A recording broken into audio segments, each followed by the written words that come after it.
The most confident person. Picture the most confident person you have ever met at work. The one who walks into every meeting like they already know the answer. The one who speaks I have the first, answer. loudest, and I longest. have the answer. The one who, when corrected, seems genuinely confused about why anyone would push back on them. Now ask yourself a simple question. Were they actually the best person in that room? In most cases, probably not. And that gap, the space between how capable a person thinks they are and how capable they actually are, is one of the most well-documented, stubbornly persistent features of human psychology. It has a name.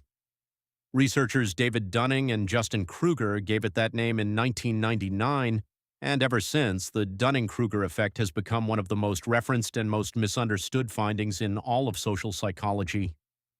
Before we continue, let us know in the comments where you are watching from. It genuinely helps us understand who this content is reaching, and we love reading where people are tuning in from around the world. Now, before we go any further, let us make something clear. The Dunning-Kruger effect is not about stupid people being too dumb to know they are dumb. That is the popular version of the story, and like most popular versions of scientific findings, it strips away the nuance that makes the original discovery actually interesting. The real story is more complicated, more surprising, and if we are being honest, far more uncomfortable. Because when the research is laid out carefully, what it reveals is not a story about other people, it is a story about all of us. The original experiment. In 1999, David Dunning, a psychologist at Cornell University, and his graduate student Justin Kruger published a paper with one of the greatest titles in academic history.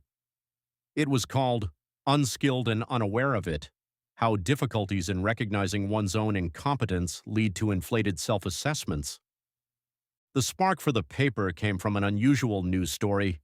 A man named MacArthur Wheeler walked into two Pittsburgh banks in broad daylight and robbed them. He made no attempt to disguise himself. He was caught the same night. When police showed him the surveillance footage, he was genuinely baffled.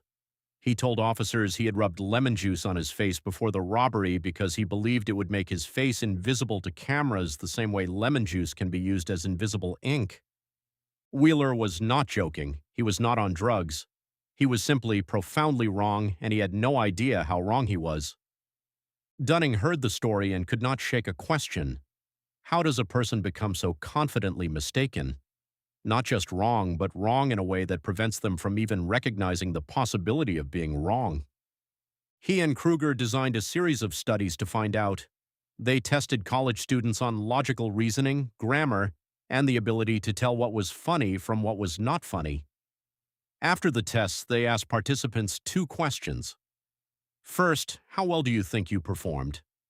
Second, how do you think your performance compares to everyone else in this study? What they found was striking. The students who scored in the bottom quarter on the actual test consistently rated themselves as performing above average. They estimated they had scored around the 61st percentile. They had actually scored in the 12th. But here's the part that gets left out of most casual summaries. The top-performing students made the opposite mistake. Students who scored in the top quarter underestimated their performance relative to others. They knew the material was not that difficult for them, but they assumed it was not that difficult for anyone, and so they guessed they were closer to the middle of the pack than they actually were. Both findings matter equally. The bottom misread upward, the top misread downward. That symmetry is essential to understanding what the effect is actually saying. Why it happens. The core mechanism behind the Dunning-Kruger effect is not arrogance, and it is not stupidity. It is a specific kind of deficit in what researchers call metacognition, the ability to think about your own thinking. To recognize that you are doing something poorly, you need a mental model of what doing it well looks like. You need internal benchmarks. You need enough familiarity with the skill to detect the distance between where you are and where you could be. When someone has almost no knowledge of a subject, they also have almost no framework for evaluating their own performance. They cannot see their errors because they lack the conceptual tools that would allow them to recognize those errors as errors at all. The knowledge deficit and the self-assessment deficit are not separate problems. They are the same problem appearing twice. Think of it this way. Imagine someone who has never studied music theory listening to a chord progression and trying to identify whether it is played correctly. They have no basis for comparison. They cannot hear the wrong note because they do not know what the right note is supposed to sound like. Their confidence is not manufactured, it is simply untethered from any meaningful standard. Now contrast that with an intermediate musician. They know enough to understand what correct playing sounds like. They can hear the gap between their own performance and that standard. They are often more anxious, more self-critical, and more hesitant than the beginner, even though they are objectively more skilled. This creates a counterintuitive curve. At the very beginning of learning something, confidence can be high because the person does not know enough to know what they do not know. As they gain basic competence and start to understand the scope of the subject, confidence often drops sharply. They begin to see how much they were missing. Then, with continued practice and genuine mastery, confidence rises again, but this time it is grounded in actual ability. Dunning himself described the challenge this way. The skills needed to produce a correct answer are very often the same skills needed to evaluate whether your answer is correct. If you lack those skills, you are going to get the answer wrong and feel good about it. This is also why feedback alone does not always solve the problem. If a person cannot yet recognize quality, being told their work is poor does not give them a clear picture of what poor means or what good would look like. The feedback lands without a frame of reference to hold it. The effect in everyday life. The workplace is one of the richest environments for watching the Dunning Kruger effect unfold in real time. Consider what happens in organizations where leadership positions are awarded based primarily on confidence and self-presentation rather than demonstrated competence.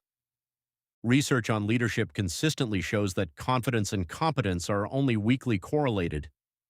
People who speak first in meetings, who are most certain of their positions, who seem unbothered by complexity and ambiguity, are often perceived as more capable than people who acknowledge uncertainty and consider multiple angles before speaking. But the perception of competence and actual competence are not the same thing. This creates a persistent selection problem. The people most likely to seek leadership roles and most likely to appear convincing during selection processes are sometimes the people least well equipped to exercise good judgment in complex situations. They are confident precisely because they do not fully grasp the complexity they are walking into. The effect also appears in online discourse in a way that has become almost defining of how public debate works now. When a genuinely novel or technical topic enters the mainstream conversation, the loudest voices in the first wave of commentary are often people who have just encountered the subject for the first time. They have enough information to form a strong opinion, but not enough to recognize what that opinion is missing. Researchers who have spent years on that topic often say much less during that same initial period. They know the counterarguments, they know the evidence that complicates simple conclusions. Their familiarity with the subject makes them more cautious, not less. The result is that public understanding of complex issues, whether in science, policy, economics, or medicine, is often shaped most loudly by people in the earliest, most overconfident phase of learning, and most quietly by people with the deepest genuine knowledge. This dynamic appears in personal relationships too. People who have the least experience navigating conflict, managing emotions, or understanding the psychology of communication are often the most certain that their approach is correct. People with the most sophisticated understanding of those domains are often the most aware of how much they still have to learn. There is something almost poetic about that pattern. Wisdom, in a very real sense, often looks like increasing comfort with uncertainty. As understanding deepens, the questions get more interesting, the easy answers become harder to trust, and the confidence that was once so easily generated gets replaced by something more grounded, more humble, and more accurate. The self-awareness problem. By now, you may be sitting with an uncomfortable thought.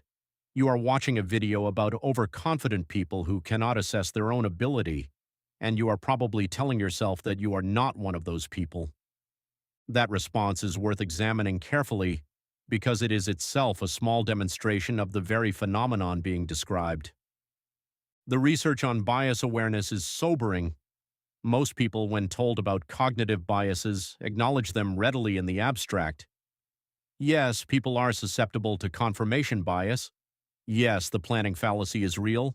Yes, the Dunning Kruger effect is a documented pattern of human cognition. And then those same people, in the very next breath, implicitly exclude themselves from the category of affected individuals. They understand the bias. Therefore, they reason they are less subject to it. But the research does not support that conclusion. Studies on bias awareness show that knowing about a bias does not reliably reduce the bias. Reading a description of overconfidence does not make a person better calibrated. Understanding why people overestimate their driving skills does not make someone a more accurate judge of their own driving. Dunning himself has written about this with considerable candor. He notes that his own research has not made him immune to the effect he named. He still catches himself being more confident than his evidence warrants. He still has to work actively against the pull toward unjustified certainty. The mechanism that creates the bias is not stupidity that education can cure. It is a structural feature of how cognition works. The same mental shortcuts that make it possible to function quickly and efficiently in the world also create blind spots in self-assessment that are difficult to see from the inside. What this means practically is that the most reliable protection against the effect is not self-belief in your own open-mindedness. It is systems, habits, and external checks. Actively seeking out people who disagree with your conclusions and engaging seriously with their objections. Tracking your predictions and revisiting them when the outcomes are known. Building feedback into processes rather than relying on the hope that you will naturally notice your own errors. These are not particularly glamorous recommendations. They require ongoing effort and a genuine tolerance for being wrong. But they are what the research actually points toward. Criticisms and complications. The Dunning-Kruger effect has not gone without challenge. In the years since the original paper, several researchers have raised serious methodological objections that are worth taking seriously. One of the most significant criticisms involves a statistical artifact called regression to the mean. When you ask the lowest scoring group to estimate their score, they will, by mathematical necessity, be more likely to estimate higher than their actual score, simply because there is more room above them than below them. The same logic applies in reverse to the highest scoring group.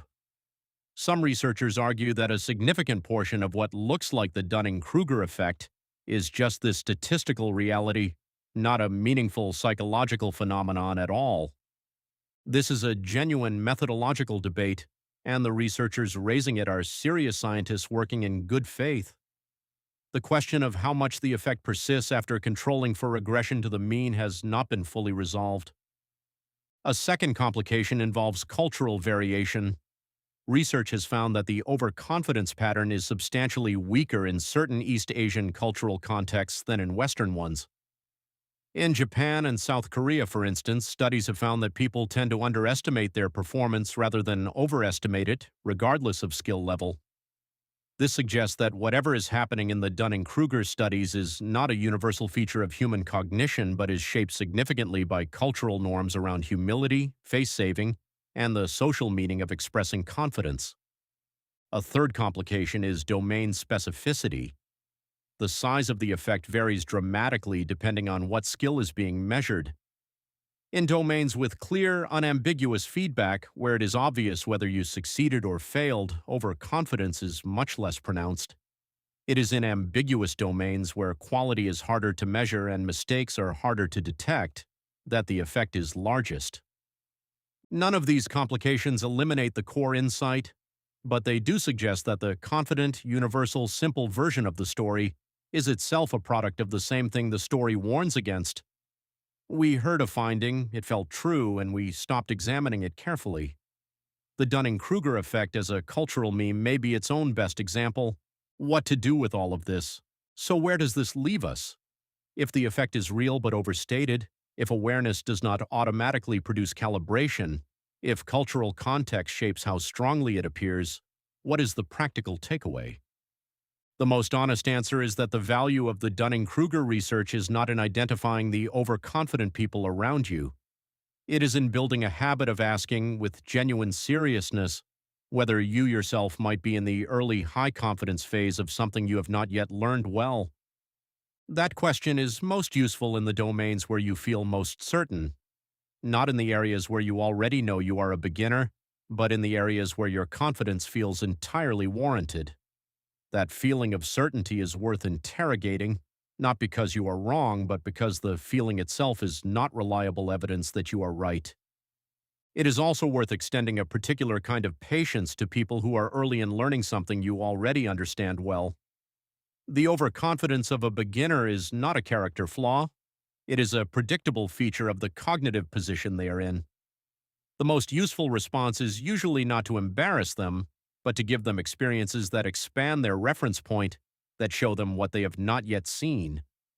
And perhaps most importantly, the research is an argument for building genuine skill over time, rather than seeking the feeling of competence as a substitute for the real thing.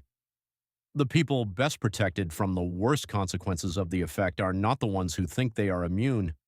They are the ones who have put in enough work in a domain that their self-assessment has something real to rest on. The mountain of overconfidence at the beginning of learning a skill is not a character flaw. It is simply the view from a place where you have not yet climbed high enough to see how much mountain remains. The work is to keep climbing and to stay honest about how far you have come and how far you have left to go. If this video added something to how you think about confidence, ability, and self-awareness, subscribe for more content exploring the psychology behind how people think, decide, and make sense of the world around them. We will see you in the next one.